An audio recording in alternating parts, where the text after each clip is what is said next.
शीर्षक है कविता एक स्त्री है। भाषा की देह और भाव की आत्मा से रची बसी,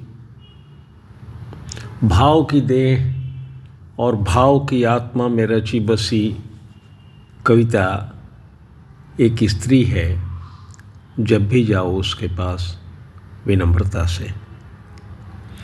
भाषा की देह और भाव की आत्मा में रची बसी कविता एक स्त्री है। जब भी जाओ उसके पास विनम्रता से। आँखों में आँखें डाल पहले टटोलो उसका मन, आँखों में आँखें डाल पहले टटोलो उसका मन। संवेदना की गांठ को खुलने दो, सिहरन से भर जाने दो देह। धैर्य से अंत तक प्रतीक्षा करो। जवाब मिलेगा। बाँझ नहीं होती कविता की कोख। कहीं किसी वाक्य में, कहीं दो शब्दों के बीच, कहीं अचानक खुट से किसी आहट पर खड़े हो जाएंगे तुम्हारे कान। भग से खुलेगा तुम्हारे भीतर एक दरवाज़ा। कहीं किसी वाक्य में, कहीं दो शब्दों के बीच, कहीं खुट से किसी आहट पर खड़े हो जाएंगे तुम्हारे कान।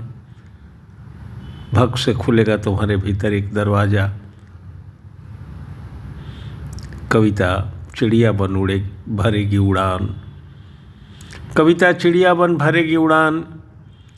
किसी नए अर्थ की तलाश में ओझल हो जाएगी। आँखों से दूर, शब्दों से दूर, चांद, तारों, ग्रह नक्षत्रों के पार और जाने कहाँ कहाँ। तुम नहीं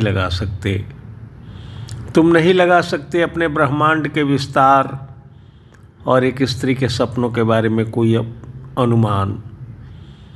तुम नहीं लगा सकते अपने ब्रह्मांड के विस्तार और एक स्त्री के सपनों के बारे में कोई अनुमान। भाषा के घोड़े पर सवार महाकाल, भाषा के घोड़े पर सवार काल के रथ से महाकाल बन उतरेगी। दुर्गम पहाड़ों के देश से समंदर की लहरों को पछाड़ती खड़ी होगी। दुर्गम पहाड़ों के देश से समंदर की लहरों को पछाड़ती खड़ी होगी। विचार की जलपरी तुम्हारे दिल के पास। पसरेगी हरियाली, खिलेंगे फूल, तितलियाँ उड़ेंगी, गुनगुनाएंगे भंवरे, दिखेगी राह और तुम्हारे भीतर फैल जाएगा जैसे जंगल की हवा में। और तुम्हारे भीतर फैल जाएगा जैसे जंगल की हवा में गंध बन फैलता है फलों के पकने और जीवन के स्वाद का एहसास। अफसोस अफसोस पहुँचने लगे हैं लोग उसके पास, नशे में धुत बलात्कारी की तरह। और वही होने लगा है जो नहीं होना चाहिए, और वही होने लगा है जो नहीं होना चाहिए। मिल जाती है देह, मन नहीं मिलता, आत्मा नहीं मिलती, कविता नहीं मिलती। कहा ना कविता एक स्त्री है उसके पास। कहा ना कविता एक स्त्री है उसके पास। जब भी जाओ वैसे जैसे जाते हो ईश्वर के पास। कविता एक स्त्री है उसके पास। जब भी जाओ वैसे जैसे जाते हो ईश्वर के पास।